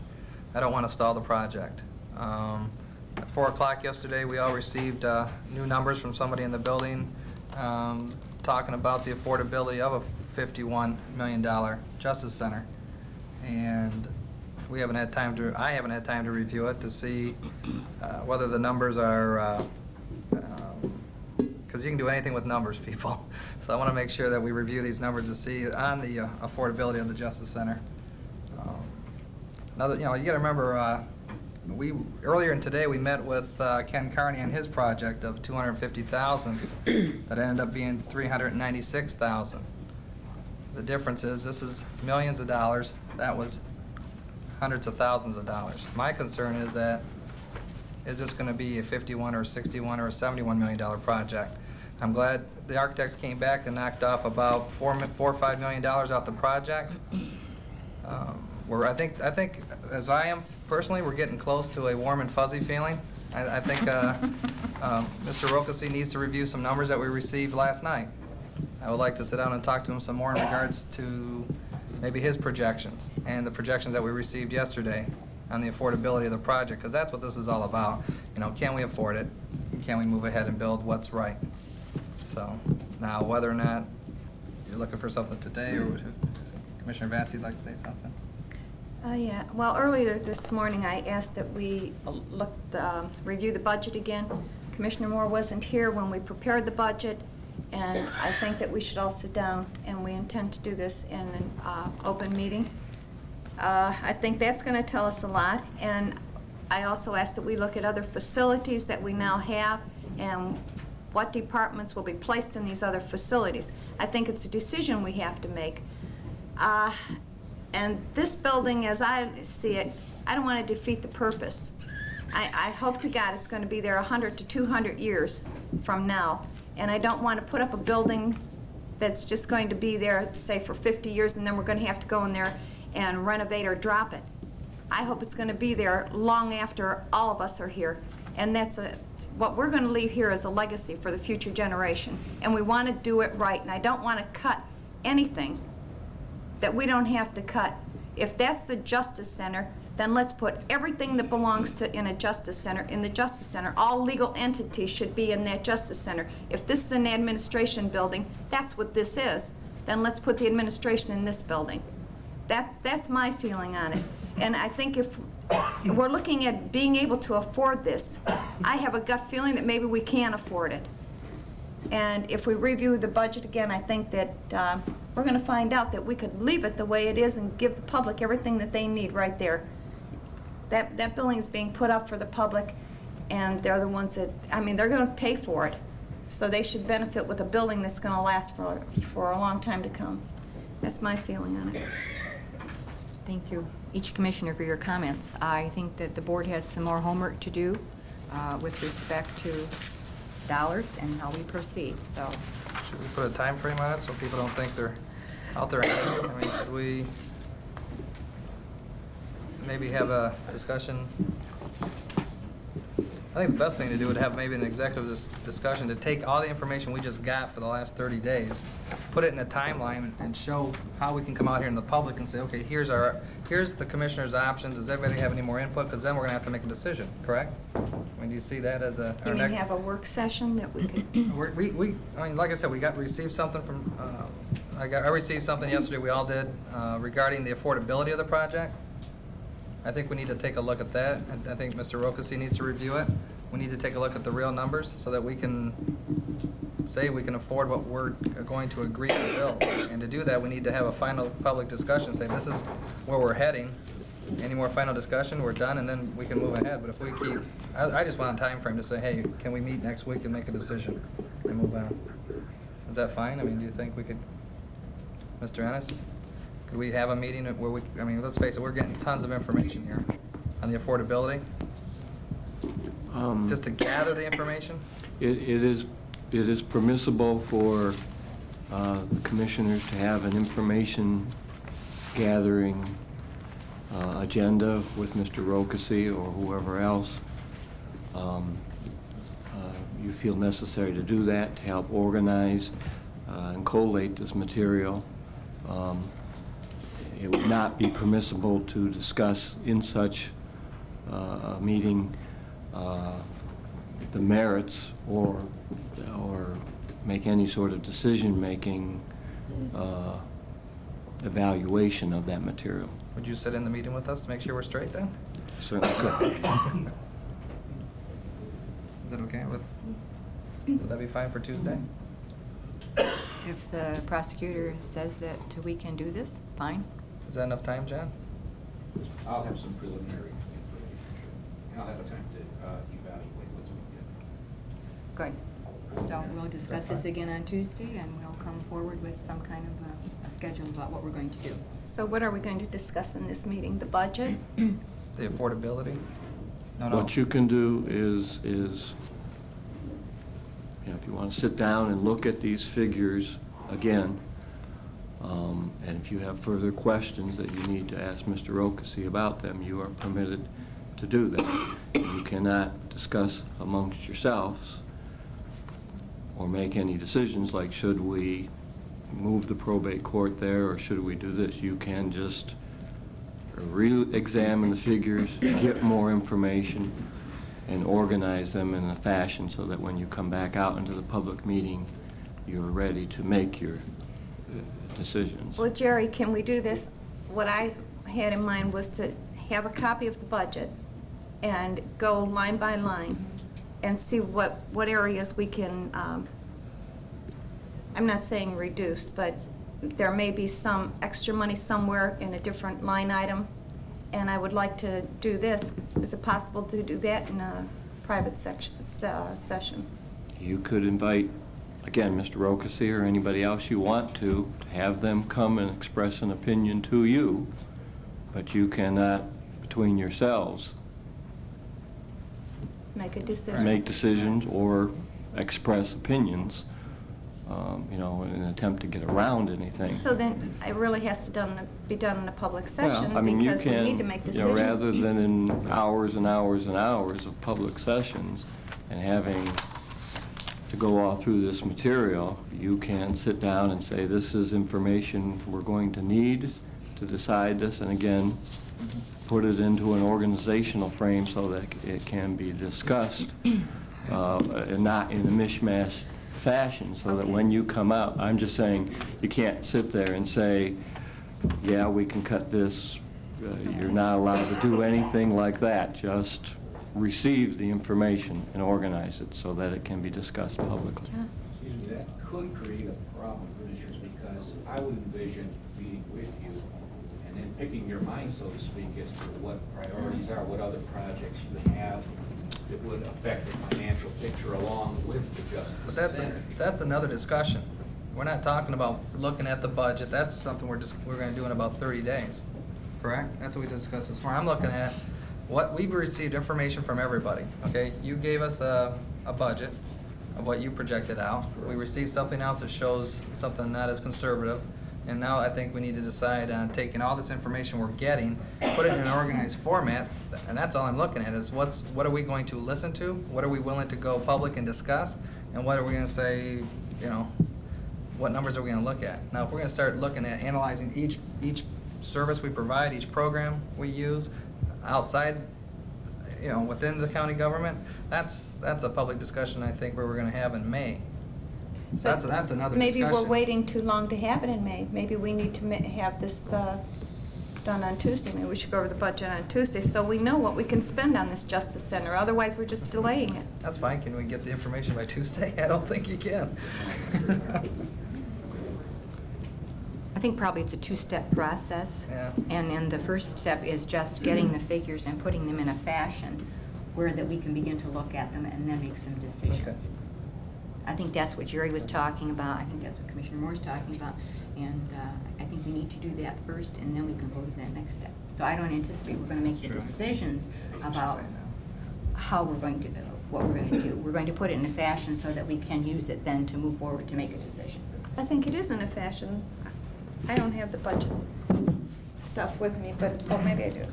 But it is in a fashion where we can make a decision. I mean, you've already got everything in your budget packet. It's real simple to go through it and decide what you want to do with the money. No, we've already decided that by the appropriation resolution that we passed, even though Commissioner Moore was not part of the board. But it could be changed. Absolutely. But what we're talking about now is the affordability of this structure that has been presented today, plus the information that was given to us yesterday, plus the fact that John's projections did not include any of the $4 million local government fund. It did the first year.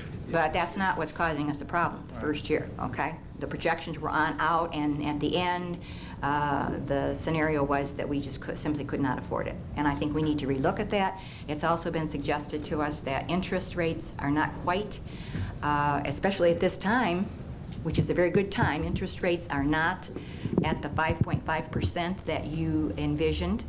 Plus the fact, I believe I heard a couple people say that 20 years isn't the,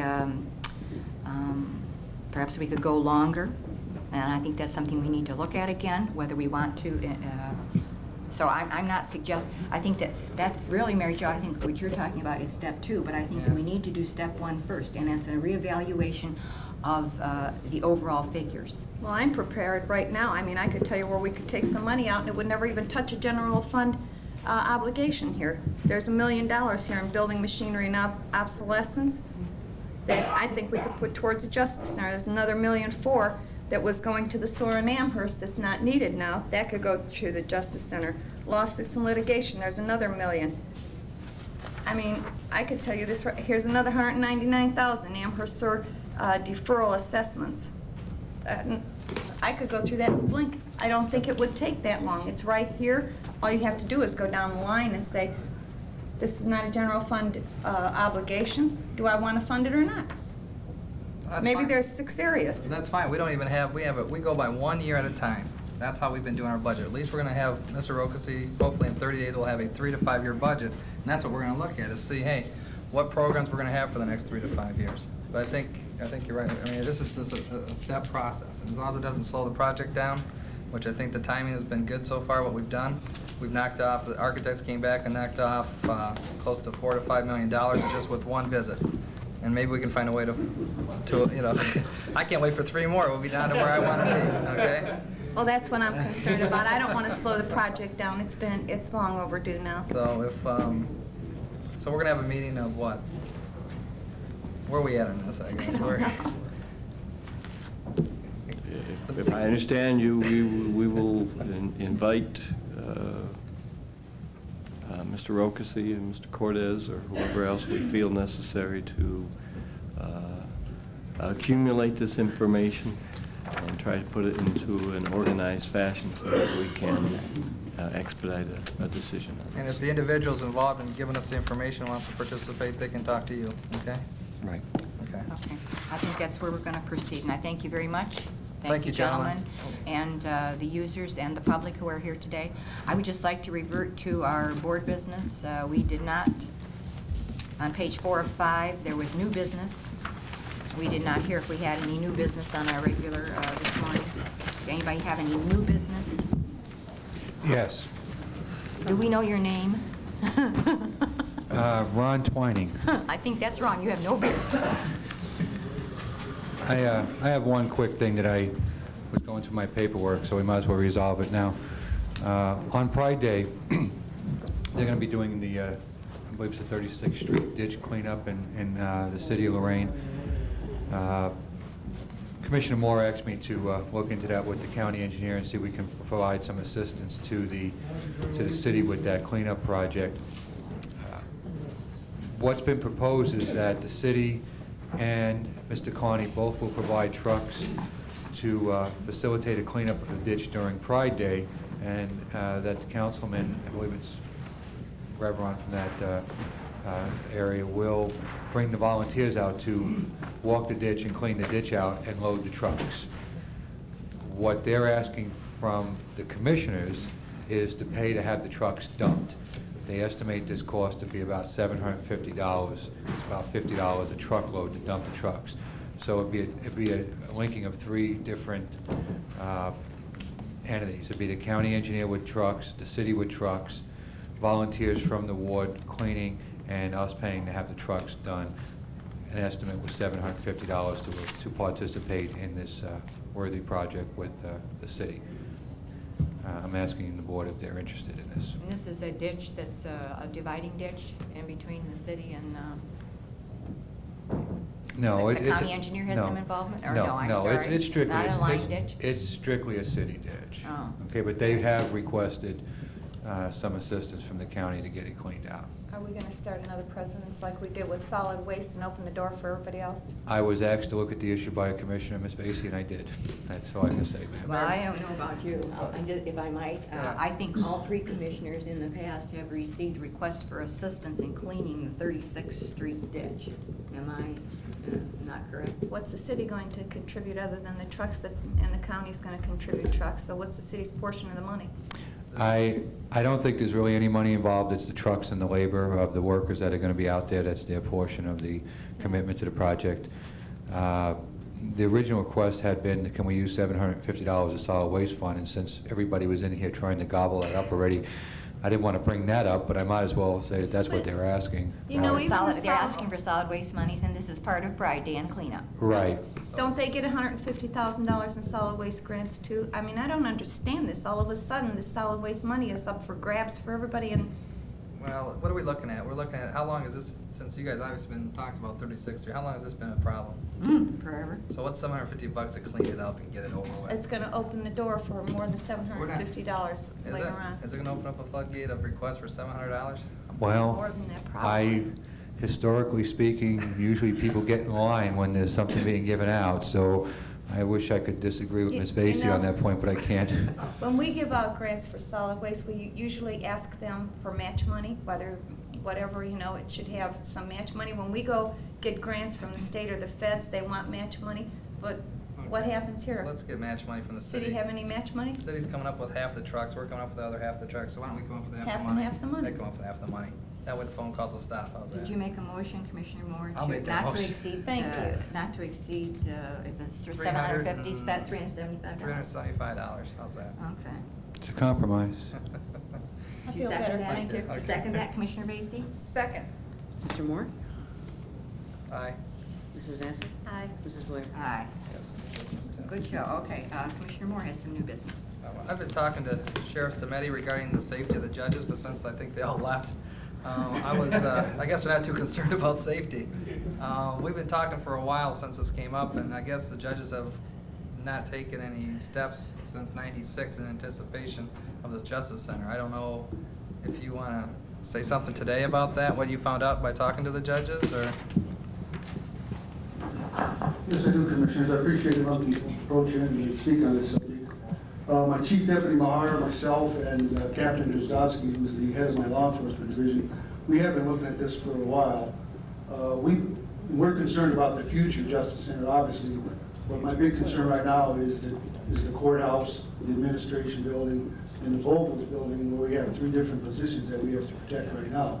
I have 7 deputies total right now that are doing 9 different courtrooms, and we're also doing the municipal courts, which I know isn't really the county's business, but it is the sheriff's business. But my concern is that I don't believe there is enough security in the present courthouse or in the administration building. And I've been approached by several other elected officials and people on this floor that tell me, hey, I don't see your deputies enough out here. Well, my people are, unfortunately, right now spread kind of thin between 7 people. When you have 3 or 4 trials going on in different courtrooms, that takes a deputy inside those courtrooms. And under the revised code, I'm sure you know that it is my responsibility under your guidance to protect the courthouses and the courtrooms. I believe one day when that Justice Center is built, it's going to be better if we do have everything centralized there. It's going to be easier for security purposes than having everything spread out. But we have done a little bit of analysis here of the 5 common pleas judges, and then you got the 3 domestic relations, and then you also got probate. Now, we're not in probate a lot, but whenever he has a problem, it's a big problem to him, and he wants somebody there right now. I'm proposing to the commissioners, I guess, with the other different things, that possibly that I can get some more deputies right now to get them trained, and then if this the Justice Center is built in a couple years, that I'll be able to take them personnel and move them over there without adding additional personnel at that time.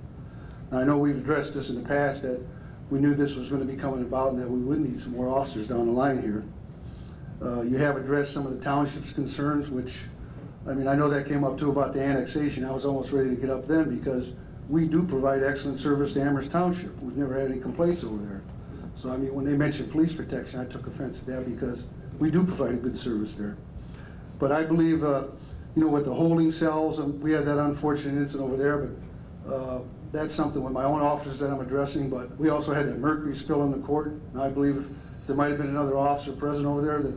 And what I'm proposing too is getting with the judges to see if we can come up with a better plan for that courthouse, where you got 3 or 4 different people coming in 3 or 4 different entrances. I mean, do we need some magnetometers there now? I don't know. This is something I want to discuss with them. But I think there is some things that we can do over there to tighten up some of the security concerns, because my concern is if somebody walked in there with that mercury, if there was an officer there, they might be thinking, gee, I could get caught with this, so I might even not bring it in the building now.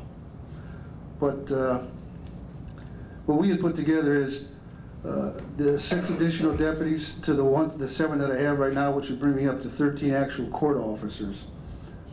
We'd have 8 of them assigned to the common police courts, which the 5 judges, and we also have the holding cell area, because when you transport inmates to the holding cell area, you just can't lock them behind a door and leave them. Somebody has to be there with them. You got the attorneys coming down for different conferences, so a deputy has to be assigned there to take care of their concerns.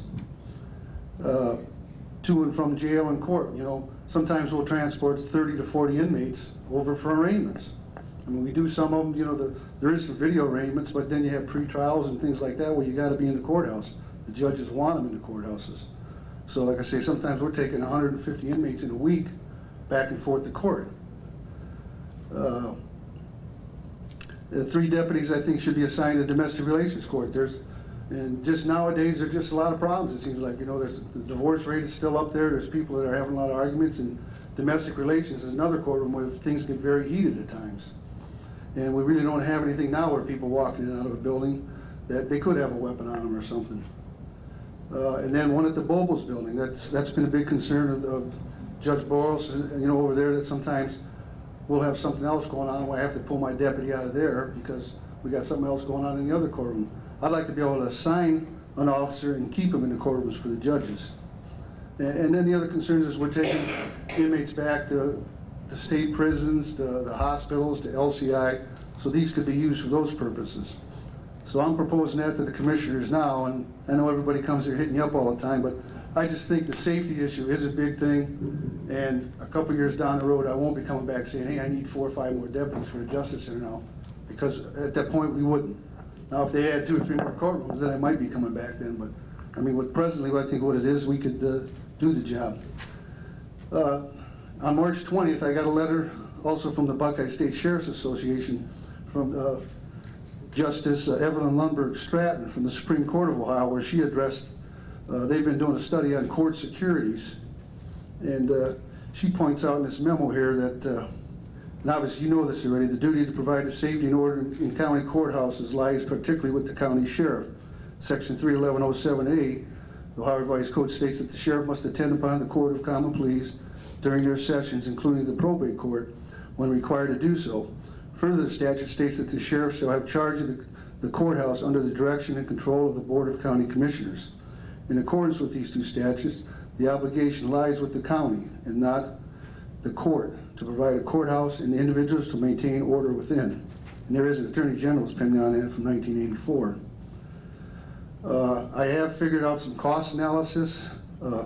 I've worked with the Budget Director, John Rokesy, in the past, and I'm just giving you ballpark figures. These are not exact, so don't hold me them to the penny. But we figured if we could hire 6 guys in June, which would give me time to get the backgrounds done and everything else, that it would cost roughly $161,000 for the rest of this year, those 6 officers. How much would that be next year? Obviously, that'd be doubled next year, because you're talking a half a year. And if there's any raises or something like that, but obviously I don't control that.